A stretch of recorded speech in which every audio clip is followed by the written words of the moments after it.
I honestly believe he disdains much about the country.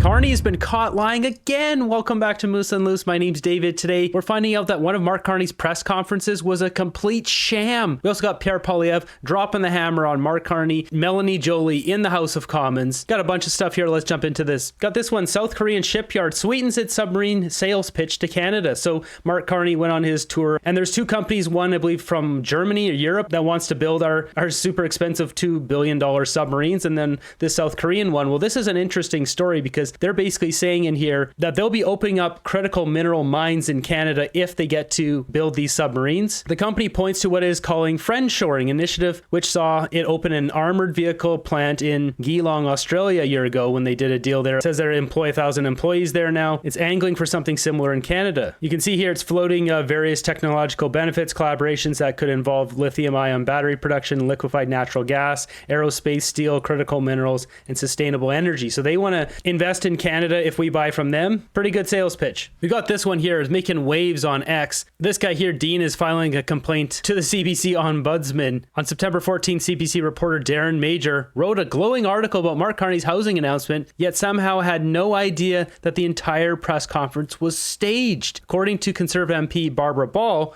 ex-police officer, there was no homes being built on this site as reported by Major. How did Darren Major miss that this was a media stunt by Carney and his Liberal government? He's supposed to be a senior CBC reporter. So what we're talking about today is this press conference. This building, they brought this in for the press conference. This is all a sham. These workers, they don't work here. They likely were here because they moved this building here. And Barbara Ball, she's getting a little revenge against Carney here. This is the site where they're at. There's no house there. Hinapian, I am at the location of Prime Minister Carney's housing announcement a few days ago, and there is nothing here. So all those buildings were brought in just for the photo op. Nothing new to see here. Trudeau did it all the time. Carney, probably the biggest plagiarist in the world. In other words, the biggest liar. Canadians say fire this corrupt liar. I have to add this to the Carney lie tracker. So here's some better images. We've got Brian Passaflume, I believe he's from a Toronto Sun, yep, posting this. So they brought in this entire structure just for this press conference. And this too. What a joke. What a waste of time, waste of money. Here we got Mark Carney. Greaseball, little thumbs up in a little fake house. So big fake here. And here's someone posting the lot. Yeah, there's nothing there. All smoke and mirrors with Mark Carney. This is so embarrassing. The lies from the Liberals are gross. Fake is his announcement. Who puts on Tyvek before the roof is up? It's obviously just a wall. This is classic commie camouflage. Pretend you're doing what you promised the people while building the commie system mostly behind the scenes. The Prime Minister is in Mexico today for a photo op and fake agreement, but it's a great opportunity to compare because both countries are neighbors of the United States. In the last quarter, Canada's economy shrunk by 1.6%, while the Mexican economy grew by 2.4%. Wow. The Canadian exports to the United States crashed by 18%, while Mexican exports to the U.S. are up 1.4%. Wow.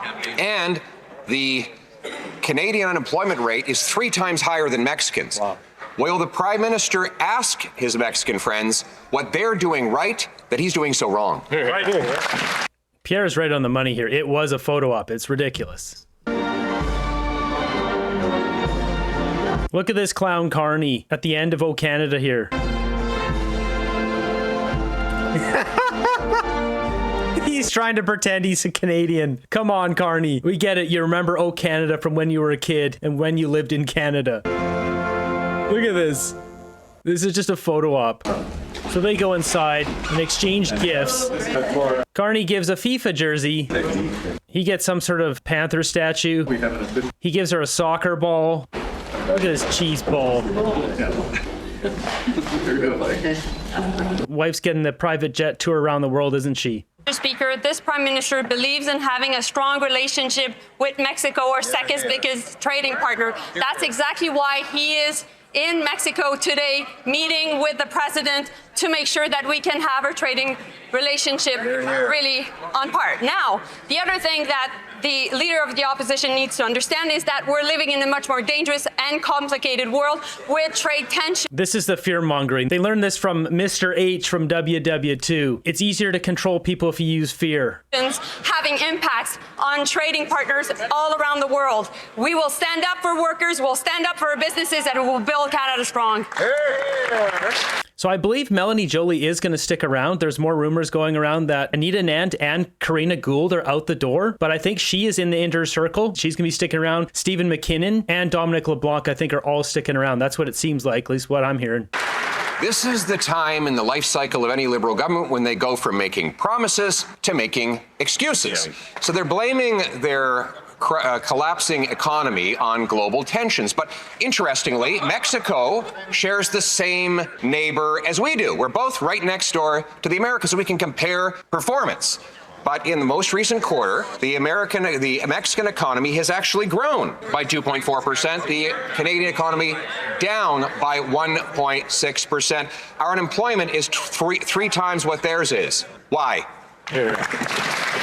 Mr. Speaker, what is shocking from the leader of the opposition comments is always talking down Canadian workers, Canadian businesses, and Canadian... You can't blame Canadian workers for your mistakes in life. This is appalling and insulting to Canadian workers that they're blaming their awful record, their policies, and the downfall of Canada on Canadians. You know what? Good news is the Bank of Canada yesterday reduced rates. We should all be celebrating that. This is good. The Bank of Canada is doing that to prevent collapse. That's why they drop interest rates. They're trying to spur on the economy because it's crumbling so bad. We've had a free trade agreement with Mexico for almost 3 decades. So the Prime Minister is going for nothing more than a photo op, another fake engagement. Just like the minister talks about interest rates, the Bank of Canada said the reason they're cutting rates while inflation is rising is because our economy is collapsing. Right. They promised the fastest growing economy in the G7. They've delivered the fastest shrinking economy in the G7. They promised more home building. It's falling by 13%. They promised to spend less. Their deficit spending is 100% more. You know, talk is cheap, but why is it so expensive when this Prime Minister does it? We know that the leader of the opposition believes in isolationism, which is basically that Canada is by itself in the world. We believe that we need to engage in the world. We need... What is she talking about? They're the ones who are saying Canada should be our own best friend, our own business partner, all that crap. Conservatives believe in trading with our biggest trading partner, America. To make sure that Canada is working with trading partners from Mexico, from Europe to Asia. And that is why the Prime Minister will continue to travel to make sure to engage with leaders of this in the world, because we believe that it is the way to build a strong economy at home, save and protect jobs, create new ones, attract foreign direct investments, and ultimately to make sure that Canada's voice of peace and multilateralism is heard in the world. What investments? $63 billion has left Canada. Left Canada, not come here. What investments are we attracting? Carney is doing nothing but enriching himself, and he's making a lot of money. He's making millions. Just think, if he's invested in Brookfield Corporation to the tune of $20, $30, $40 million, he's up 22.5%. He's making Warren Buffett's returns look like chump change. And that's 22.5% in just a couple of months. We've had free trade agreements with all of those countries and regions for over a decade, and yet the Prime Minister is busy, looking busy, flying around, grip and grin, pretending to do a lot while doing very little. But he could make use of all of that expensive travel by asking all of those other places why their economy is so much stronger than the one that he now leads. He's got, under his leadership, the second highest unemployment in the G7, the worst economic growth in the G7, the worst household debt in the G7, and the worst housing costs in the G7. Why is it that when he promises to be the first, he's the worst? Melanie Joly not taking it. Minister of International Trade. Mr. Speaker, as we look at what's happening with global trade headwinds, we need to step up as a country and be there around the world to make sure countries know that we are here. They want to deal with a reliable, stable trading partner. It's our 15 free trade agreements with 51 different countries, access to 1.5 billion consumers. This country borderline stable. I mean, the Liberals, these guys here are bringing in terror lords day after day, month after month. The stability is about to run out. gangsters, goons, and goblins are running in the streets. There's no punishment for anything in this country, unless you're a Canadian patriot protesting the government. That countries rely on, that Canadian workers rely on. That's why the Prime Minister will be there to make sure we're opening up new markets for Canadian businesses and workers. Thank you, Mr. Speaker. Speaker, these aren't new markets. The member might have been asleep. Actually, he seems like a very young man. Maybe he wasn't born when Brian Mulroney negotiated NAFTA with the Mexicans. Maybe the Prime Minister was sleeping the day Conservatives negotiated a free trade agreement with the Europeans. He's going around taking credit for things that he never did while his economy collapses here at home. Canadians cannot eat, heat, or house themselves. Will the Prime Minister stop making excuses, taking fake trips, and get down to his job? Pierre's stirring the hornet's nest on that one. So I looked that guy up. He actually looks younger than he is. He's 41 years old. After 10 years of passing catch and release laws that let dangerous offenders free just hours after getting arrested, the Liberals are still obstructing efforts to undo these laws. They voted down our motion, shut down Parliament, called a snap election, went on summer holidays, and still haven't even started the process to fix what they've broken. So Conservatives will do it for them. Our plan will end catch and release and give 10-year jail sentences to anyone convicted of 3 serious offenses. We could pass these laws today. When will the Liberals stop obstructing Parliament and pass the Conservative 3 strikes you're out law? At this point, make it 1 strike and they're out. Mr. Speaker, on April the 28th, Canadians gave this government a mandate to govern this country and to bring forward new legislation that will ensure that our streets are safer. Yeah, liar. That's not going to happen, and we all know it. 3 strikes and you're out laws don't work, Mr. Speaker. We know that evidence-based decision-making tells us that 3 strikes you're out is a complete failure in the United States. It's been a failure in every single jurisdiction where that's been applied. We will make smart criminal justice reform, Mr. Speaker. We'll ensure that bail is strengthened to ensure that repeat violent offenders are off our streets. Don't worry, this guy who's bringing terror lords into our country, he knows how to make things safe around here. Don't worry, guys, he's got it under control. And we're jumping around here some more. We got Andrew Scheer. He's talking about Mark Carney's spending. Does that mean they can't count on the Conservative support on the budget? Well, a couple things there, if you will. First of all, spend less, invest more. He's spending more. He committed to the throne speech. He had the King of the United Kingdom and Canada come all the way from London over to read a throne speech that then 24 hours later was already not worth the paper it was printed on. He committed to spending caps in that throne speech. He blew past it. Investment, over $60 billion of foreign investment have left Canada under Mark Carney. So again, and I think it's important to understand why deficits are a problem. When the government borrows money, billions and billions and billions of dollars, they go out into the economy and they gobble up that lending. So when you go to renew your mortgage, or when a small business goes to get a loan to buy equipment or to expand its operations, they now have to compete with the government. That puts massive pressure on interest rates. We saw what happened when Justin Trudeau ran these massive deficits, inflation and interest rates. Conservatives have to shine a light on that and warn Canadians about what's... No, I thought the budget balances itself. That's what Justin Trudeau said. I understand your position on it, but I'm just trying to, I guess if it is over $63 billion and they don't actually make the sort of savings to push it down below that, because look, the income tax cut, which is supported, is going to cost money to the Treasury. The spending increases, the consultants, yes. Well, I mean, we'll see what... Yeah, David Cochrane doesn't want to mention those. No, let's sweep that under the rug. No, it's definitely that income tax cut. Yeah, right. Nobody's feeling that. Does with consultants, because they have ordered a review of contracts. They seemed to want to attack. It's always just a reach, a review, a promise. There's always something just around the horizon. Right. Yeah, just to review those consultants. We wouldn't want to get rid of McKinsey. No. Definitely don't want to have those inside buddies not making that big fat cash coming out of the Canadian taxpayer's pocket anymore. No. But on the deficit, like, is that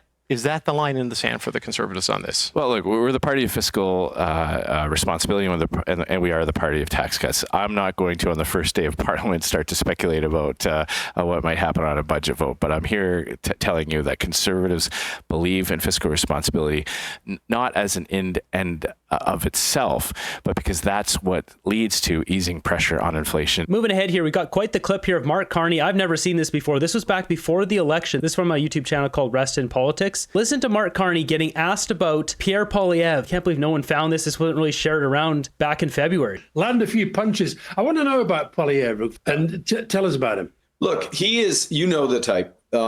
He is a lifelong politician. The only job he's ever had he got is being a politician. He was a political staffer. He got elected to the House of Commons very early on, his low 20s. Said he was only going to serve 2 terms. He's ended up serving, I think he's probably into his 5th. He's got the biggest pension, publicly paid pension of anyone. He's that lifelong politician that, you can only believe so much in the free market if you're a tenured professor at Chicago or you're a lifelong politician, right? And he just sort of worships in that world. He defaults to the same solutions all the time. And he's also, I honestly believe he disdains much about the country, much of what I just described, which to me, and I think to Canadians, is the nature of the country. He disdains. So he's been on this mantra for the last several years. Canada's broken, and Canada's broken because we're stupid. Okay? Wow. Mark Carney saying that Pierre Poilievre disdains Canada. This is real rich coming from this guy. Calling out Poilievre, saying he defaults to all the same solutions to things. Poilievre was the one who called out the inflation crisis and was banging that drum way before it happened, and he was right. He was bang on. Meanwhile, Mark Carney here, where's his deal with Donald Trump? This guy's serving himself. He doesn't care about Canadians. He's not invested in Canada. He's using us as his own little piggy bank. Canada's broken because we're stupid.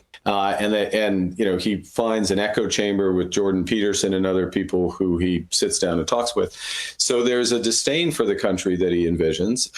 It's pretty awkward for him now that the country's coming together and it's Canadian pride, and we're under attack by the Is it really coming together right now? Canada's crumbling right now. So remember, this is back from February. Literally as we speak, he's trying to find a Canadian flag to wrap himself in and play patriot. This guy projects so badly. That's all he did. Poilievre came up with all these great plans to fix Canada, and all that Mark Carney did was say Donald Trump's evil, Donald Trump's scary, elbows up, fight back, Canada first, blah, blah, blah, wrapped himself in the flag and won the election based on fear and no plan of hope, no real plans of anything. And Mark Carney's rolled out nothing in 5 months. Canada's crumbling right now. And once again, he doesn't care. Liberals don't care. They're all very financially well flushed. No problem there. Last refuge of a scoundrel, the last time I checked, if I know my American history, Anthony. So, but you know what? Right now it's working. That's the thing that has people like me and Alistair and you concerned. So it's not working though, because now it's being called out. We're in a position where, if I may, where the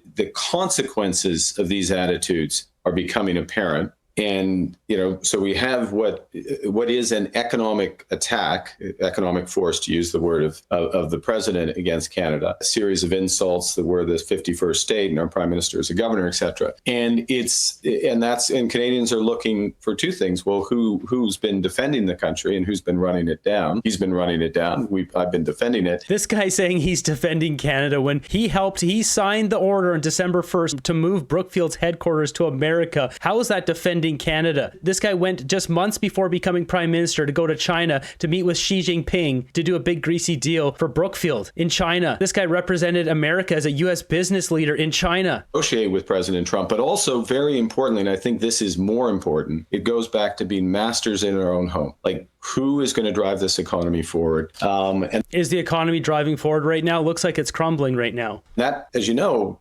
it puts you in a better negotiating position if you're strong at home, right? You got to be strong where you are in order to negotiate abroad. Yeah, we're not strong at home. Bet Mark Carney like to have this little podcast back now, because everything that he said here has not come true. He's wrong on everything. Look at this comment here. I stopped watching the news. I happened to watch Mark Carney's interview with Jon Stewart, and it woke me up. We need a leader with brains, empathy, and kindness and honesty. You have my vote. People are so easily swayed by one interview Mark Carney did in America. That's the problem we have. Canadians are so easily manipulated. I don't know why that is, the way we're raised, just we're really polite. I don't know what it is, but Canadians need to toughen up and really need to criticize the information they're getting from the government. So looking through these comments, there's a bunch of lefty liberal supporters in here. They like that Carney's responses are truly intelligent and well articulated. They're saying he's sharp and he's a quick thinker. Those kind of traits really resonate with these liberals. They're not criticizing who the guy is, looking at his past, what his agenda is. I mean, he has a book called Values. He's very clear in there. The green utopia, net zero, getting rid of oil and gas and having prices skyrocket in Canada. They don't look at that. They just look at one interview and like, yeah, I think that's the right guy. Canadians are making uninformed decisions based on a low